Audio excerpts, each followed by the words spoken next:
अस्सलाम वालेकुम नाज़रीन, रिपोर्टिंग विद असद में आपको खुशामदीद। नाज़रीन, वफाकी हुकूमत ने यह फ़ैसला किया है कि नवाज़ शरीफ के जो ज़ाती मुआलजीन हैं उनसे जो है उनको खतूत लिखे जाएंगे ताकि नवाज़ शरीफ की जो है वो सेहत उसके बारे में उसका तयन किया जा सके। और इसके साथ साथ जो पाकिस्तान तहरीक इंसाफ के जो नाअहल होने वाले सेनेटर हैं फैसल वाडा, उन्होंने इलेक्शन कमीशन का वो ऑर्डर जो है वो चैलेंज कर दिया है जिसमें उन पर ताहियात पाबंदी भी लगाई गई है और ताहियात जो है उनको नाअहल करार दिया गया है और उनको जो है वो सेनेट से डी नोटिफाई भी कर दिया गया है। इन दो ख़बरों की आपको तफसीलात बताएंगे, लेकिन अभी तक अगर आपने ये channel reporting with Asad subscribe नहीं किया तो चैनल ज़रूर सब्सक्राइब कीजिए। तो नाज़रीन, जो पहली ख़बर है वो ये है कि जो वफाकी हुकूमत है ये गुज़िश्ता जो तकरीबन एक माह से जो है वो इस प्रोसेस में लगे हुए हैं कि जो मियाँ शहबाज शरीफ जो कि सरबराह है पाकिस्तान मुस्लिम लीग नून के सदर हैं, उन्होंने एक अंडरटेकिंग दी थी लाहौर हाई कोर्ट पे जिस वक्त मियाँ नवाज शरीफ को जो है उनको इलाज मुआवजे की गर्ज से लंदन जो है भिजवाया जा रहा था। तो उस वक्त जो है उनका नाम ब्लैक लिस्ट में डाल दिया गया था और पहले वो जो है वो जो अल अज़ीज़िया रेफरेंस जो है उसमें जब उनको सज़ा हुई थी तो वो जेल में थे। उनको वहाँ से उनकी जो सज़ा जो है वो 8 हफ्ते के लिए जो है मुअत्तल हुई, लेकिन फिर जो वफाकी हुकूमत है उन्होंने उनका नाम ब्लैक लिस्ट में डाल दिया और उस पर जो है वो शहबाज शरीफ जो है उन्होंने एक पिटीशन की थी लाहौर हाई कोर्ट में और उसमें उन्होंने ये एक अंडरटेकिंग दी थी अदालत को कि जब भी जो है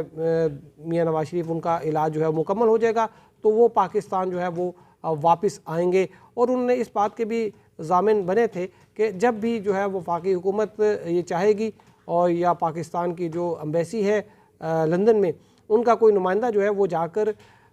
नवाज शरीफ के जो है डॉक्टरों से मिल सकता है और उनकी जो है सेहत से मुतालिक जो रिपोर्ट्स हैं वो मुलाहिज़ा कर सकता है। तो अभी जो तकरीबन एक माह पहले जो है ये जो वफाकी हुकूमत है इसने ये सिलसिला तेज़ कर दिया कि नवाज शरीफ जो है उनको वापस बुलाया जाए। इस सिलसिले में जो है अटॉर्नी जनरल ने एक ख़त भी लिखा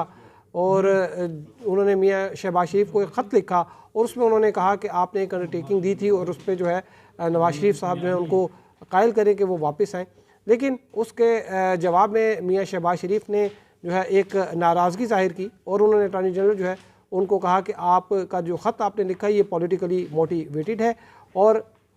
ये सियासी जो है वो आपने जो है वो अपना जो ऑफिस है उसको सियासत में घसीटने की कोशिश की है। आपका जो है कॉन्स्टिट्यूशनल ऑफिस है और आपका काम जो है वो हुकूमत को एक कानूनी राय देना है और हुकूमत के जो केसेस हैं उनको परसू करना है। तो इस मामले की जो है वो अभी जो रिसेंट बैकग्राउंड है वो कुछ इस तरह से है कि वज़ीर-ए-आज़म इमरान खान ने जो है वो अटॉर्नी जनरल जो है उनको टास्क दिया था कि आप ये कार्रवाई जो है उसको शुरू करें। तो इसमें फिर एक वफाकी काबीना जो है उसका ने एक जो है वो इस बात की मंजूरी दी कि जो शहबाज शरीफ है उनको जो है उनके ख़िलाफ़ जो है वो कानूनी चाराजोई की जाए और उनको ये कन्विंस किया जाए कि वो किसी तरीके से नवाज शरीफ को जो है वतन वापस लेकर आए। और इसी हवाले से जो है जब ये ख़त लिखा और उन्होंने ये कहा कि एक मेडिकल बोर्ड जो है वो कॉन्स्टिट्यूट किया जाए और वहाँ पर जो है वो बाहर से रिपोर्ट्स भी आई हैं और उनको मेडिकल बोर्ड जो है मुलाजा किया और उसमें ये भी एक राय दी गई है कि जो मियाँ नवाज शरीफ वो अब ट्रैवल कर सकते हैं, लेकिन इस चीज़ को जो है वो इस्टेब्लिश अभी तक नहीं हो सकी। और इसी सिलसिले में जो है वो जो वफाकी हुकूमत ने ये फैसला किया है कि जो ख़त जो है वो अटॉर्नी जनरल लिखेंगे। अटॉर्नी जनरल जो है वो ख़त लिखेंगे डॉक्टर डेविड लॉरेंस को और डॉक्टर फयाज़ शॉल को। ये दो डॉक्टर्स हैं जो कि नवाज शरीफ का जो है बाहर मुआयना कर रहे हैं और उनके नवाज शरीफ जो है वो इनसे कंसल्टेशन में है। और इन डॉक्टर्स की जो अब तक की जो रिपोर्ट है उन्होंने नवाज शरीफ को अनफिट करार दिया है ट्रैवलिंग के लिए। और इस वक्त चूँकि कोरोना की जो है वो इस तरह की सूरत हाल है कि रिस्ट्रिक्शंस भी है, ट्रैवल रिस्ट्रिक्शंस भी हैं, तो नवाज शरीफ को जो है उनको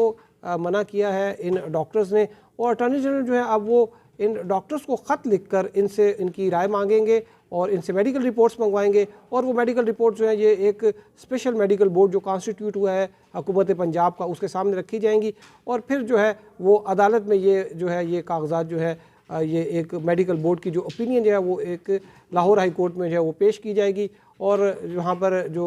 शहबाज शरीफ थे जो कि दरख्वास्त गुजार भी थे और गारंटर भी हैं, ज़ामिन भी हैं इस केस में, इसमें नवाज शरीफ को वापस लाने में, तो फिर ये मामला जो है वो अदालत तय करेगी। इसके साथ साथ जो सेनेटर फैसल वाडा जो है साबिक सेनेटर फैसल वाडा उनकी जो पिटीशन एक इस्लामाबाद हाई कोर्ट में दायर हुई है, कल चीफ जस्टिस अतर मिनल्ला जो है वो इसकी समाअत करेंगे। इलेक्शन कमीशन ऑफ पाकिस्तान ने अपना एक जो 27 सफ़ात पर मुश्तमिल जो फैसला था उसमें ये लिखा कि फैसल वाडा जो है उन्होंने एक गलत बयानी की, झूठ बोला, और इस पर जो है वो उनको जो है वो डी नोटिफाई किया गया और उन पर ताहियात उनको नाअहल भी करार दे दिया गया। जो फैसल वाडा जो है इन्होंने ये कहा था इलेक्शन कमीशन को कि जब इन्होंने कागजात नामजदगी जमा कराए कि ये पाकिस्तानी शहरी हैं और इनके पास किसी दूसरे मुल्क की शहरियत नहीं है, जबकि ये उस वक्त अमरीकी शहरी थे और इनकी जो अमरीकी शहरियत तर्क करने का जो सर्टिफिकेट है वो कागजात नामजदगी दाखिल कराने के को 2-3 दिन बाद आया। तो उसके बाद जब इनको ये MNA बने तो इनके खिलाफ जब नाअहली की कार्रवाई जो है, पिटीशन जो है वो इस्लामाबाद हाई कोर्ट में फ़ाइल हुई और इलेक्शन कमीशन में फ़ाइल हुई, तो फिर इन्होंने तकरीबन 2 साल जो है वो आँख मचोली करते रहे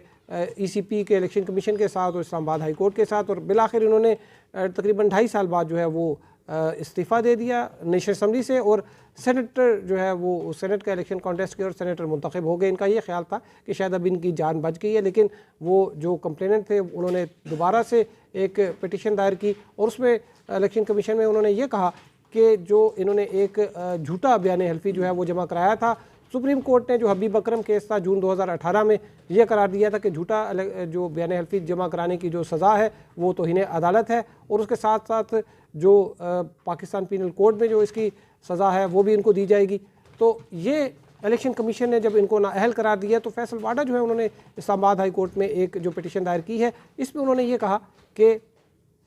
जो इलेक्शन कमीशन ऑफ पाकिस्तान है उसके पास ये इख्तियार नहीं था कि वो उनको ताहियात नाअहल करार देता, क्योंकि ताहियात नाअहली जो है वो एक कॉन्स्टिट्यूशनल कोर्ट कर सकती है। इलेक्शन कमीशन का जो मैंडेट है वो फ्री एंड फेयर इलेक्शन कराना है, जो कि आर्टिकल 218 में दर्ज है। लेकिन इलेक्शन कमीशन ने जो है वो एक जो है वो अपनी हदूद से तजावज़ किया और उसमें उन्होंने इस्लामाबाद हाई कोर्ट के भी एक ऑर्डर का हवाला दिया था कि इस्लामाबाद हाई कोर्ट ने इलेक्शन कमीशन को ये कहा था कि जो डिक्लेरेशन फाइल हुआ था उसके झूठा सच्चा होने के बारे में एक प्रोब की जाए, एक इंक्वायरी की जाए। ये नहीं कहा था कि आप इनको ताहियात नाअहल करार दे दें। तो अब ये जो मामला जो है वो इस्लामाबाद हाई कोर्ट में, इस्लामाबाद हाई कोर्ट के चीफ जस्टिस जो हैं उन्होंने ही ये बात जो है ये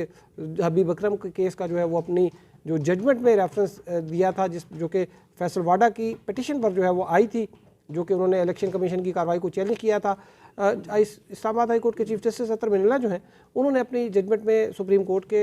फैसले का हवाला देते हुए ये बात कही थी कि इलेक्शन कमीशन जो है वो इस पर प्रोब करे और अगर ये चीज़ सामने आती है तो इनके खिलाफ फौजदारी की कार्रवाई की करे। तो ये बात तो एक दुरुस्त है कि इस्लामाबाद हाई कोर्ट ने ये नहीं कहा था कि आर्टिकल 62 के तहत 63 के तहत इनके खिलाफ कार्रवाई की जाए। तो अब ये मामला इस्लामाबाद हाई कोर्ट में है। इसके साथ साथ एक बड़ी खबर ये भी है कि जो मुत्तहदा कौमी मूवमेंट के जो बानी हैं अल्ताफ़ हुसैन, उनको भी जो है लंदन में अदालत ने जो है वो बाइज़्ज़त बरी कर दिया। उन पर जो है वो दहशतगर्दी का इल्ज़ाम था। उन्होंने कुछ पाकिस्तानी फ़ौज के जो अफसरान हैं उनके ख़िलाफ़ जो है वो तकरीरें की थी, इश्ताल अंगेज़ तकरीरें की थी। पाकिस्तान में तो उन पर जो है वो उनके जो बयानात हैं उन पर पाबंदी लगा दी गई और उनकी जो है वो कोई स्पीच जो है वो कोई भी मीडिया हाउस जो है वो नहीं दिखा सकता। और लंदन में जो है वो इस हवाले से उनके खिलाफ जो है वो ट्रायल चल रहा था, उनको जो है वो लंदन अदालत ने जो है वो बरी कर दिया है। तो ये जो है ये एक चीज़ नई जो है वो सामने आई है। तो अब जो है वो MQM जो है उस बिलाशुबा इस जो अदालती फैसला है इसका असर होगा। तो आपको मज़ीद अपडेट करेंगे। अब तक के लिए इतना ही। हमारे साथ रहने का शुक्रिया। अल्लाह हाफ़िज़।